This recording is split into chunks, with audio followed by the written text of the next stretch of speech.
नमस्कार। अपना प्रदेश उत्तर प्रदेश उत्तराखंड देख रहे हैं आप। मैं हूं आपके साथ पूजा मोहन पांडे। बुलेटिन की शुरुआत करते हुए सबसे पहले आपको बता दें, उत्तर प्रदेश में 5वें चरण के लिए कल चुनाव होना है, लेकिन अब छठे चरण के लिए सारे राजनीतिक दल चुनावी मैदान में अपनी पूरी ताकत झोंक रहे हैं। प्रदेश के 12 जिलों की 61 विधानसभा सीटों पर रविवार यानी कि कल सुबह 7 बजे से वोटिंग होगी। राज्य में हो रहे चुनाव के 5वें चरण में 61 सीटों में से 13 सीटें आरक्षित हैं। 5वें चरण के 12 जिलों में अमेठी, रायबरेली, सुल्तानपुर, चित्रकूट, प्रतापगढ़, कौशाम्बी, प्रयागराज, बाराबंकी, अयोध्या, बहराइच, श्रावस्ती और गोंडा विधानसभा क्षेत्रों में मतदान होना है। सभी नेताओं ने लोगों से ज्यादा से ज्यादा मतदान की अपील की है। जनता टीवी भी आपसे अपील करता है कि कल सुबह उठते ही पहले मतदान, बाद में जलपान। आपको बता दें कि राज्य में 2017 की अगर बात की जाए तो विधानसभा चुनाव के 5वें चरण में सबसे ज्यादा 70% मतदान बाराबंकी की कुर्सी विधानसभा सीट पर हुआ, जबकि 2012 के चुनाव में बाराबंकी की रामनगर सीट में 67.90% वोट पड़े। भारत निर्वाचन आयोग द्वारा निष्पक्ष, सुरक्षित एवं शांतिपूर्ण चुनाव हेतु व्यापक इंतजाम एवं सुरक्षा व्यवस्था सुनिश्चित कराई गई है। कोविड-19 के दृष्टिगत मतदान दिवस को मतदेय स्थलों पर thermal scanner, hand sanitiser, gloves, face mask, face shield, PP kit, साबुन, पानी, सभी चीजों की समुचित व्यवस्था सुनिश्चित की गई है। मतदाताओं की सुविधा हेतु वोटर गाइड का भी वितरण किया गया है। वोटर गाइड में कोविड-19 से संबंधित डूज एंड डोंट्स का भी उल्लेख किया गया है। विधानसभा सामान्य निर्वाचन 2022 के लिए होने वाले पंचम चरण के मतदान में 2.25 करोड़ मतदाता अपने मताधिकार का प्रयोग करेंगे। इनमें 1.20 करोड़ पुरुष, 1.05 करोड़ महिला तथा 1727 तृतीय लिंग के मतदाता शामिल हैं।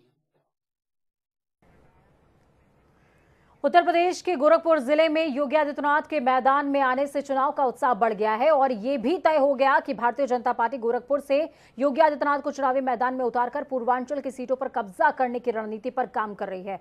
तो आइए देखते हैं खास रिपोर्ट।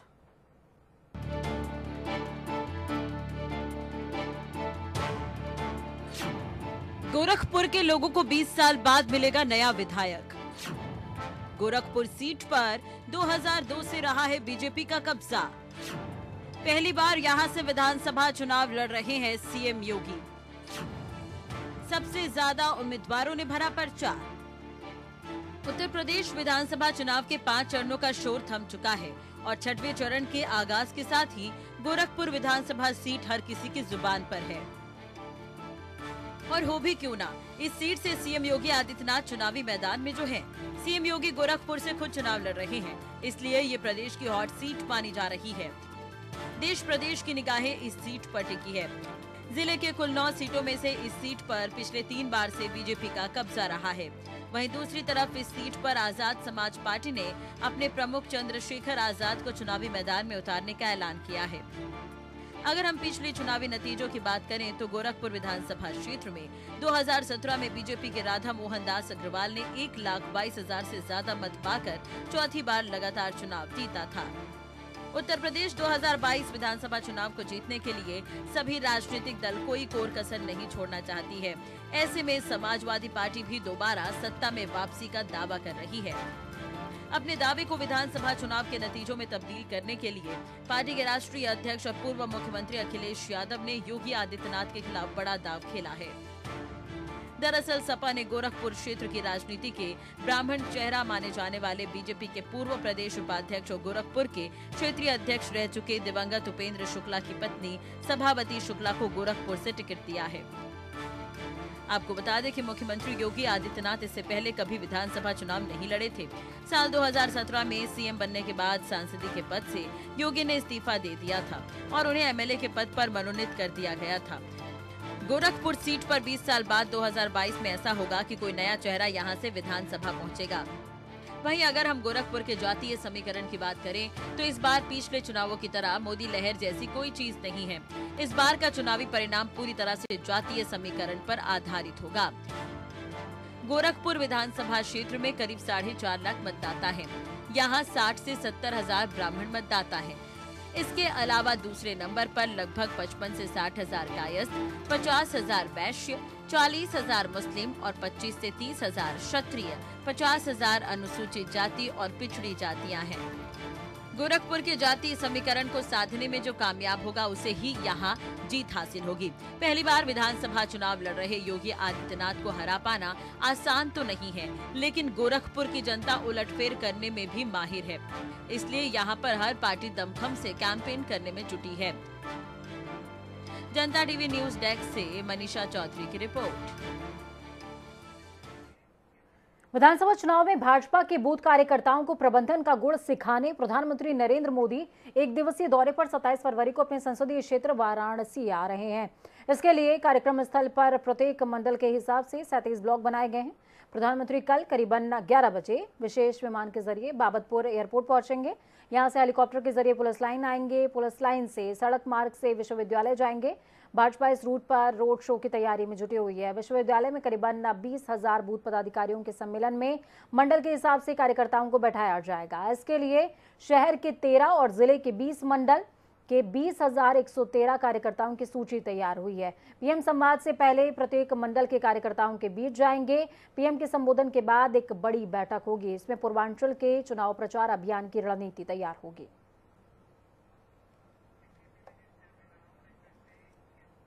बसपा की राष्ट्रीय अध्यक्ष मायावती ने गोरखपुर शहर के चंपा देवी पार्क में आयोजित मंडलीय रैली को संबोधित करते हुए कहा कि भाजपा, सपा और कांग्रेस जैसी विपक्षी पार्टियां मतदाताओं, खासकर कमजोर वर्ग के लोगों को साम दाम दंड भेद से प्रभावित करने की कोशिश कर रही हैं। चंपा देवी पार्क में गोरखपुर मंडल के 28 विधानसभा क्षेत्रों के मतदाताओं को साधने आई मायावती ने कहा कि आजादी के बाद सबसे लंबे समय तक कांग्रेस ने केंद्र और प्रदेश में शासन किया, लेकिन अपनी जातिवादी और गलत कार्यप्रणाली के चलते ज्यादातर जगहों से सत्ता से बाहर हो गई।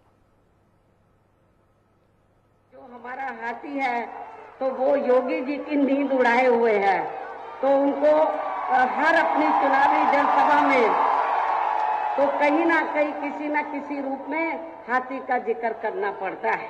यहाँ अपने गोरखपुर मंडल से बीजेपी व अन्य सभी विरोधी पार्टियों का भी जरूर सफाया करना है, उनका जरूर सफाया करना है। इसके साथ ही योगी जी को भी यहाँ मठ में इनके अपने परिवार में वापस भेजने का भी काम आप लोगों को जरूर करना है। जिन्होंने यहाँ की जनता को वायदे तो काफी बड़े बड़े किए हैं, लेकिन उन वायदों पर अमल ना के बराबर ही किया है। इतना ही नहीं बल्कि अपनी जातिवादी व संकीर्ण मानसिकता के तहत चलकर इन्होंने यहाँ खासकर दलितों व अन्य पिछड़े वर्गों के लोगों की हर स्तर पर काफी ज्यादा उपेक्षा की है। और इतना ही नहीं, यही खराब स्थिति इस बार हमें अपर कास्ट समाज में से विशेषकर ब्राह्मण समाज की भी देखने के लिए मिल रही है। जौनपुर में राज्यसभा सदस्य जया बच्चन ने मड़ियाहू विधानसभा क्षेत्र के स्वामी विवेकानंद इंटर कॉलेज के मैदान में सपा प्रत्याशी सुषमा पटेल के समर्थन में आयोजित जनसभा को संबोधित करते हुए कहा कि मैं प्रदेश की बहू हूं। इस मंच पर आज 3 बहुएं मौजूद हैं। अगर आप भाभी के नाम से डिंपल और सुषमा को संबोधित कर रहे हैं तो मैं भी भाभी ही हूँ। आज मंच पर 3 भाभियां मौजूद हैं। ये तीनों भाभियां अपने देवरों से मांग करती हैं कि भाजपा की सरकार को प्रदेश से उखाड़ फेंकने के लिए एकजुटता के साथ आगे बढ़ें।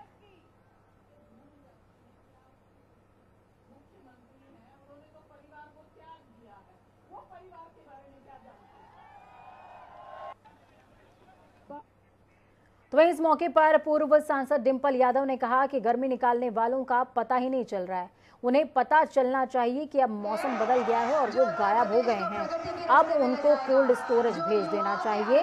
अब योगी और उनके सांडों का यूपी में अत्याचार नहीं चलेगा। वहीं इस दौरान उन्होंने और क्या कुछ कहा सुनिए। मुझे अच्छी तरह से याद है जब 2017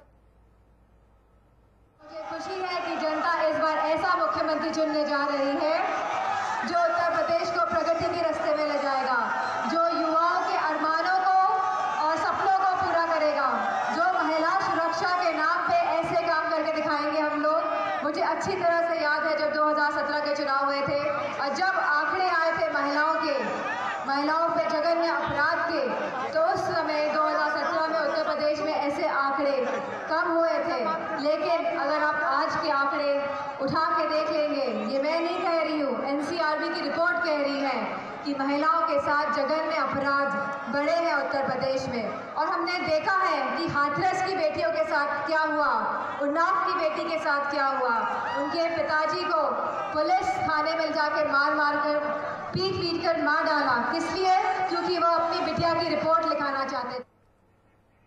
आजमगढ़ में 7वें चरण के मतदान को लेकर अब राजनीतिक सरगर्मियां बढ़ती जा रही हैं। इसी क्रम में सुहेलदेव भारतीय समाज पार्टी के राष्ट्रीय अध्यक्ष ओम प्रकाश राजभर आजमगढ़ के अतरौलिया विधानसभा में सपा प्रत्याशी संग्राम यादव के समर्थन में सभा करने पहुंचे। उन्होंने पीएम मोदी और मुख्यमंत्री योगी के छुट्टा पशुओं के लिए विशेष गौशाला बनाने वाले बयान पर चुटकी ली। साथ ही कहा, आज किसान परेशान है, छुट्टा पशु फसल चर रहे हैं और जनता बदलाव चाहती है। जनता बदलाव के मूड में है। महंगाई से, भ्रष्टाचार से, बेरोजगारी से तंग आ चुके हैं। और आप देख रहे हैं कि छोटी छोटी मीटिंगें हम कर रहे हैं, तहाँ भी 50,000, 60,000, 40,000 लोग जीत रहे हैं। और एक विधानसभा जीतने के लिए कितना वोट चाहिए? 1 लाख। तो पूरे उत्तर प्रदेश में बदलाव की बात चल रही है। माननीय अखिलेश यादव जी के स्थान बनाने के लिए विधानसभा चुनाव के 5वें चरण के मतदान से पहले खूनी संघर्ष बढ़ गया है। देर रात रुपईडीहा बहराइच हाईवे पर स्थित मटेरा चौराहे के ढाबा के पास भाजपा और सपा समर्थकों के बीच में खूनी झड़प हो गई, जिसमें पूर्व विधायक दिलीप के भतीजे सहित 5 सपा समर्थकों को चोटें आई हैं। जानकारी ये मिल रही है कि पुलिस ने घायलों को मेडिकल कॉलेज भेज दिया है। एसएसपी केशव कुमार चौधरी ने देर रात कोतवाली पहुंच करके घटना की जानकारी हासिल करी। तो वहीं पूर्व विधायक दिलीप वर्मा का आरोप है कि उनके बीजेपी ढाबे पर बैठकर खाना खा रहे थे। उसी बीच बीजेपी प्रत्याशी अरुणवीर सिंह के बेटे करणवीर सिंह अपने 40 साथियों के साथ ढाबे पर पहुंचे, विनोद के ऊपर लोहे की रॉड से जानलेवा हमला कर दिया।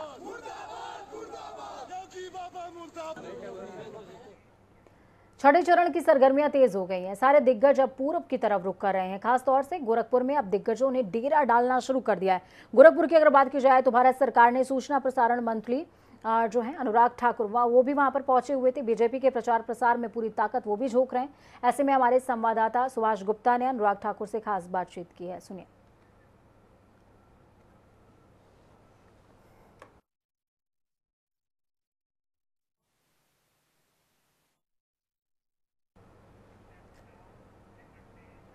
उत्तर प्रदेश के विधानसभा चुनाव 2022 के लिए भारतीय जनता पार्टी के स्टार प्रचारक, पार्टी के राष्ट्रीय अध्यक्ष जेपी नड्डा छठे चरण के मतदान वाले क्षेत्रों में पार्टी के प्रत्याशियों के पक्ष में माहौल बना रहे हैं। कुशीनगर के खड्डा में राष्ट्रीय अध्यक्ष जेपी नड्डा ने बीजेपी निषाद पार्टी के प्रत्याशी समर्थन में जनसभा की है और कहा कि भाजपा ने हमेशा ही गरीब, किसान और समाज में पिछड़े हर आदमी के विकास के लिए काम किया।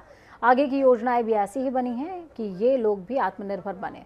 उन्होंने कहा कि जब देश के प्रधानमंत्री नरेंद्र मोदी ने गरीबों के लिए सभी जिलों में जनधन खाते खुलवाए तो विपक्षी दल के नेता इस योजना का मजाक बना रहे थे। ये रिपोर्ट कार्ड रखने की ताकत किसी और पार्टी में नहीं है। समाजवादी पार्टी का कोई नेता आएगा या बीएसपी का कोई नेता आएगा तो अपना रिपोर्ट कार्ड रख सकेगा क्या? रख सकेगा क्या? ये रिपोर्ट कार्ड रखने की ताकत अगर है तो सिर्फ भारतीय जनता पार्टी एनडीए में है। इस बात को हमको ध्यान रखना चाहिए। भारतीय जनता पार्टी और इसीलिए हम लोग कहते हैं जो कहा था वो किया है, जो कहेंगे वो करेंगे। ये ताकत है तो भारतीय जनता पार्टी। जब हम राम जन्मभूमि की लड़ाई लड़ रहे थे तो उस समय समाजवादी पार्टी के लोगों ने राम भक्तों पर गोली चलाई थी। चलाई थी कि नहीं चलाई थी? राम भक्तों पर गोली चलाई थी कि नहीं चलाई थी?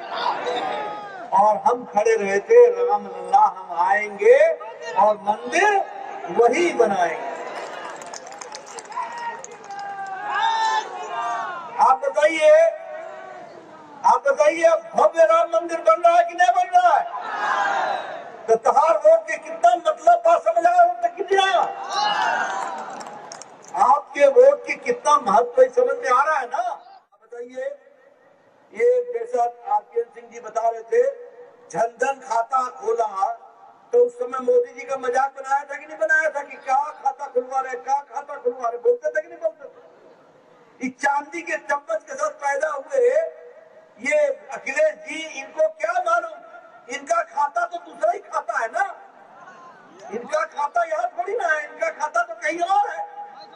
इनको गरीब का खाता का क्या मालूम था।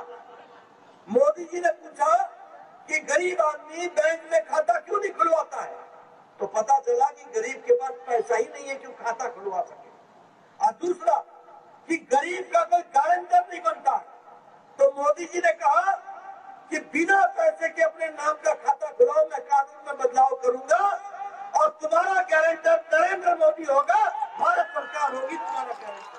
आप बताइए, योगी जी के आने के बाद गुंडागर्दी समाप्त हुई कि नहीं हुई? आप बताइए, योगी जी के आने के बाद आतंकवादी गतिविधि घटी कि नहीं घटी, खत्म हुई कि नहीं हुई? आप बताइए, योगी जी के आने के बाद और मोदी जी के आने के बाद ये जो माफिया थे ये सब जेल में चले गए कि नहीं चले गए? पहले गुंडागर्दी करते थे कि नहीं करते थे? इसीलिए अब हम लोगों ने तय किया है कि इस साल के बजट में anti terrorist squad, commando squad बनेगा। एक बनेगा देवबंद में, एक बनेगा बहराइच में, एक बनेगा मेरठ में, एक बनेगा रामपुर में, एक बनेगा आजमगढ़ में, एक बनेगा कानपुर में। मुख्यमंत्री पुष्कर सिंह धामी ने पूर्व मुख्यमंत्री तीरथ सिंह रावत से उनके आवास पर शिष्टाचार मुलाकात की। मुलाकात में दोनों के बीच प्रदेश में हुए विधानसभा चुनाव को लेकर विस्तृत चर्चा हुई है।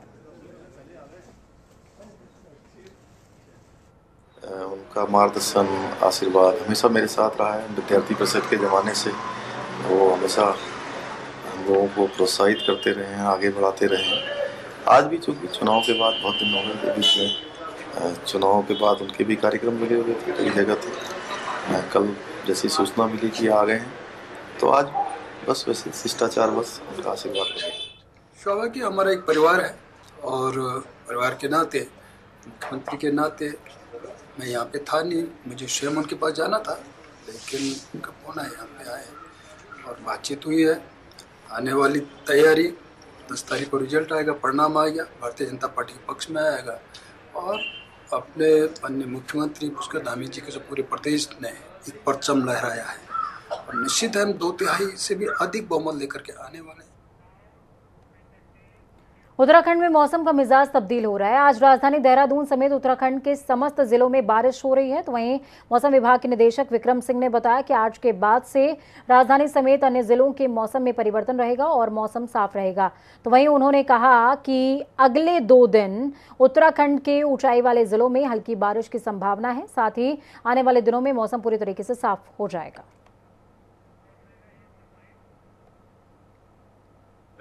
तो आज 26 तारीख है फरवरी की और आप देख ही रहे हैं कि आज भी जो है बदली छाई है प्रदेश में और हल्की मध्यम तक की जो बारिश है वो भी चल रही है।